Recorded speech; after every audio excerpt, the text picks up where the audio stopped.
안녕하세요. 이에스더입니다. 오늘은 자존감에 대한 이야기를 나누려고 하는데요.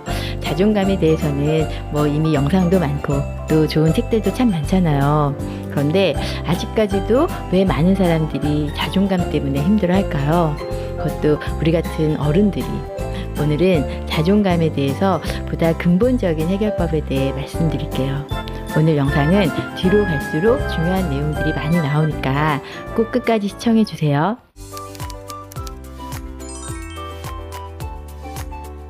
먼저 자존감에 대해서 간략하게 설명하자면 자존감, 자아 존중감은 한마디로 말해서 나 자신에 대한 긍정적인 평가를 말해요.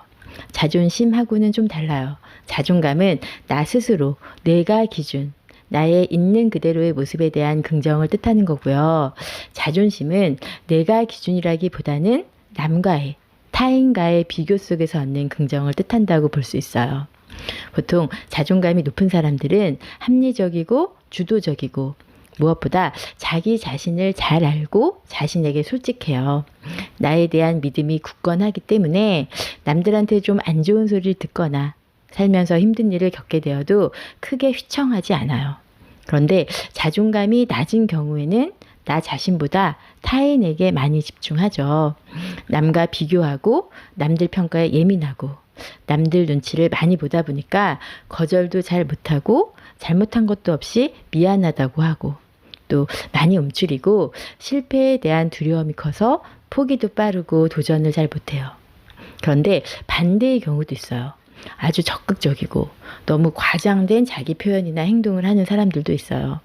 잘난 척 엄청 심하고 허세 부리고 남들 다 자기 밑으로 깎아내리고 얼핏 보면 상당히 자존감이 높아 보이고 당당해 보이는 것 같지만 잘난 척, 허세, 험담, 남 탓, 발끈 모두 낮은 자존감과 연결됩니다.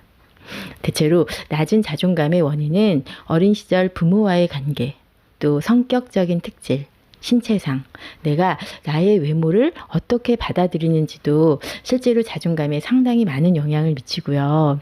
또 인생에서 겪게 되는 주요 사건들, 자존감이 아무리 높은 사람이라도 힘든 일을 자꾸 겪다 보면 누구나 자아가 고갈되는 상태가 되기 때문에 단지 어린 시절뿐만 아니라 사는 동안 내내 여러 가지 원인들이 복합적으로 작용한다고 봐야 합니다. 그렇다면 자존감을 높이려면 어떻게 해야 할까요?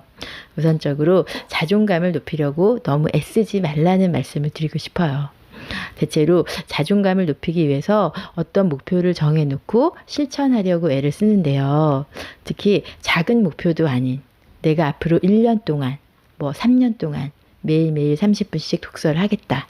운동을 하겠다. 이런 장기적인 목표나 또는 단기적이더라도 목표를 높게 설정하는 것은 특히 실패 확률이 높아지기 때문에 자존감 회복에 별로 도움이 안 돼요.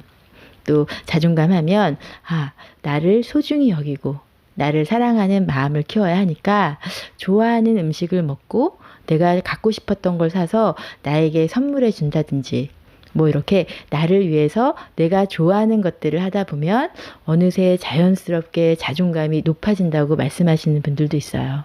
물론 이건 상황에 따라 좋은 방법이 될 수도 있지만 어찌 보면 이것도 수학 문제를 풀 때 문제를 많이 풀다 보니까 어느새 자연스럽게 공식을 알게 되었다. 꼭 이런 얘기 같아요. 나를 소중히 여기고 사랑하는 건 무작정 되는 게 아니라 근거가 있어야 하거든요. 그렇기 때문에 나를 무조건 사랑부터 하려고 하지 말고 먼저 나에 대해서 있는 그대로 바라볼 줄 알고 있는 그대로의 나를 인정하고 수용하는 게 먼저입니다. 나를 있는 그대로 바라본다는 게 어떤 거냐면 나에 대해서 무엇 하나 부정하지 않고 강요하지도 않고 정죄하지도 않고 굳이 애써 무리해서 바꾸려 들지 않는 거예요. 그래, 내가 눈치를 좀 많이 보지. 내가 유리 멘탈이긴 해. 좀 발표 불안이야. 내가 좀 허세가 있지. 이런 거. 이렇게 나를 있는 그대로 바라보는 것부터 시작하는 건데요. 무작정 나를 사랑하고 존중하는 것은 어렵지만 나를 있는 그대로 바라보는 건 이보다는 훨씬 쉽습니다. 또 내 모습을 제대로 볼 수 있어야 내 모습을 받아들일 수 있는 거잖아요. 그래, 내가 좀 예민해. 난 좀 소심해. 그런데 어쩌라고. 이게 나인데. 이게 내 모습인데 뭐. 이런 상태. 저는 실제로 상담을 하면서 자존감 문제로 너무 힘들어 하셨던 내담자께서 바로 이런 얘기. 이게 내 모습인데 뭐. 막 이런 얘기를 하게 되는 그 순간이 너무 기뻐요. 왜냐하면 이런 얘기를 할 수 있다는 건 대부분 내 모습을 있는 그대로 바라보고 받아들일 수 있게 됐다는 좋은 신호거든요.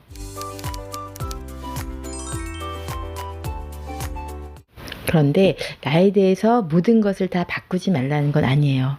내가 바꾸고 싶고 또 바꿀 수 있는 것들이라면 그건 바꾸면 됩니다. 나에 대해서 있는 그대로 바라보게 되면 그동안 내가 나 스스로 내 자존감을 깎아먹는 행동을 했었구나. 아, 내가 나 스스로 나를 자폭시켰구나. 이런 것들도 발견할 수 있거든요. 또 나의 어떤 부분 때문에 내 발전, 내 성장을 가로막고 있는 것들도 보일 수 있고요. 또 나의 이런 면 때문에 일상에서 관계에서 불편한 점을 발견한다면 그 중에서 내가 노력해서 바꿀 수 있는 것들은 바꿔보는 거예요. 하지만 잘 안 고쳐지는 것들도 있을 수 있거든요. 그런 것들에 대해서는 아, 이게 나구나 이런 생각을 해보면 어떨까요? 굳이 내 모습을 무리해서 바꾸려고 하지 말고 있는 그대로 내 모습을 가지고 나답게 잘 살아가자 이런 마음. 누군가에게 피해를 주지 않는다면 좀 부족한 모습일지라도 괜찮다는 거예요. 왜냐하면 나뿐만 아니라 남들도 다 어느 정도 부족한 면을 가지고 있잖아요. 이건 위로를 하려는 게 아니에요. 오죽하면 프로이드도 약간의 히스테리, 약간의 편집증, 약간의 강박을 가진 것이 정상이라고 했어요. 그러니까 나한테 어느 정도 부족한 부분이 있다는 것을 부끄러워하거나 부정할 필요가 없어요. 대신 내가 어느 부분이 어떻게 부족한지 그것을 아는 것, 자각하는 것은 중요합니다. 자존감은 고정적이고 변하지 않는 영원한 것이 아니에요. 유독 이 자존감에 대해서만큼은 절대적이다 못해 좀 신성시되는 그런 경향까지 있는데요. 자존감은 우리 눈에 어떤 형태로 딱 보이는 것도 아니고 또 그 기준도 사람마다 다 다르고 또 같은 사람이라고 해도 인생의 시기에 따라 상황에 따라 계속적으로 업다운되는 일생 동안 변할 수 있는 거예요. 어렸을 때 안정적인 가정 환경에서 부모님 사랑 많이 받고 자랐어요. 본인이 생각해도 자존감이 높았어요. 그런데 직장 생활이나 또는 결혼 생활이 힘들거나 많이 아프거나 시련을 겪거나 뭐 이렇게 힘든 일을 계속 겪으면 당연히 자존감이 낮아질 수 있습니다. 아무리 자존감이 높은 사람도 한평생 자존감이 높기 어렵고요. 아무리 자존감이 낮아도 그게 한평생 영원한 게 아니란 거예요. 가끔씩 그동안 나는 내가 자존감이 참 높은 줄 알았는데 이번에 이런 일로 와르르 무너진 걸 보니까 나란 사람은 원체 자존감이 낮은 사람이었구나.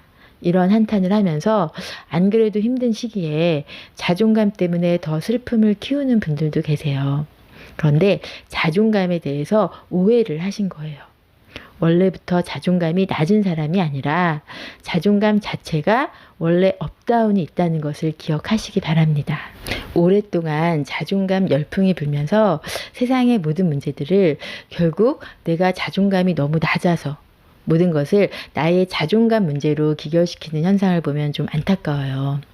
자존감이 당연히 중요하지만 자존감은 그때그때 상황에 따라 달라지는데 이 자존감이 전부가 될 수 없습니다. 인생의 문제를 모두 자존감 문제로 귀결시켜서 힘들어할 게 아니라 그냥 그 문제 그대로 있는 그대로 문제 자체를 풀어가는 게 더 효율적일 때가 많습니다. 심리학이 대중화되면서 또 우리 사회가 자존감을 높여야 한다고 강요하는 분위기잖아요. 곳곳에서 자존감 훈련, 자존감 프로그램, 특히 우리 아이 자존감 높이기 뭐 예전에 제가 한국에서 살 때 아이들 자존감 캠프가 있길래 저도 궁금해서 그 프로그램을 한번 살펴봤었어요.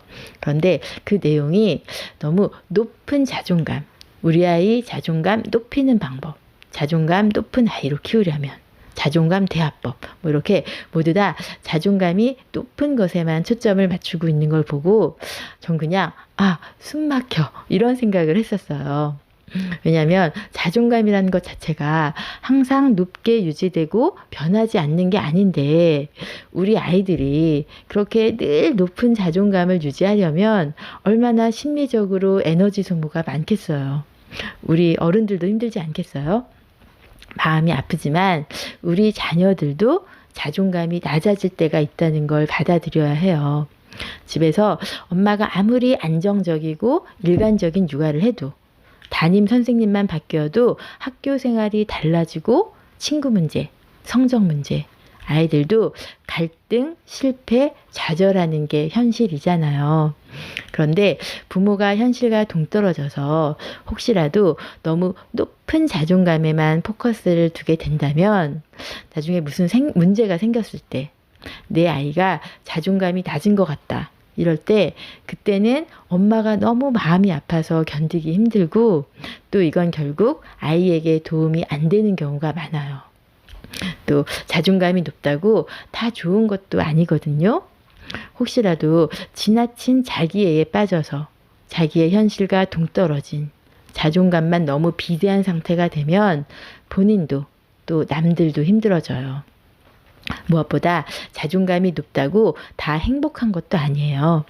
자존감이 높아도 인생에서는 누구나 이별도 겪고 실패도 하고 아프기도 하면서 그렇게 모든 희노애락을 다 겪습니다. 그리고 자존감이 높으면 관계에서도 상처받지 않고 끄떡없을 거라고 생각하기도 하는데요. 이 역시 오해예요. 사람은 뼛속까지 사회적 동물이기 때문에 자존감이 높든 낮든 서로 영향을 주고받을 수밖에 없고 그러다 보면 사람 때문에 행복한 날 있듯이 사람 때문에 힘들고 상처받는 날도 있습니다. 자존감은 겉으로 봤을 땐 잘 몰라요. 사회적으로 아주 성공하고 자신감 넘치고 유능해 보이고 위풍당당해 보이는 사람들 중에도 의외로 자존감이 아주 취약한 사람들 많습니다. 마지막으로 자존감이 변하는 거라고 해서 제가 자존감은 업다운 된다고 했잖아요. 그렇다고 해서 수시로 오르락내리락 롤러코스터를 타듯이 자존감이 시도 때도 없이 변한다면 그때는 참 많이 힘들어져요. 어떤 일로 부르르 끓어서 넘쳐버리거나 또 어떤 일로 화르르 무너져 버리는 상태가 아닌 자존감 또한 안정적인 범위 안에서 머무르는 상태가 좋아요. 사람은 몸도 마음도 늘 항상성을 유지할 수 있는 상태가 가장 최적의 상태인 것 같거든요. 자존감 높은 것보다 안정적인 것에 초점을 맞추면 좋겠죠. 눈에 보이지도 않고 또 기준도 애매한 어찌 보면 일종의 허상 같은 자존감을 가지고 너무 완벽하게 이상화해서 강철 멘탈이 되려고 너무 애쓰지 않았으면 좋겠어요. 혹시 그동안 내가 자존감이 낮은 것 같아서 많이 속상했고 낙심됐던 분들이 계시다면 오늘 이것만큼은 꼭 기억해 주세요. 나를 무조건 사랑하는 것은 어렵지만 나를 있는 그대로 바라보는 것은 그보다 훨씬 쉽다는 것. 혹시라도 마음이 힘들 때 문득문득이라도 이 말이 생각났으면 좋겠습니다. 감사합니다.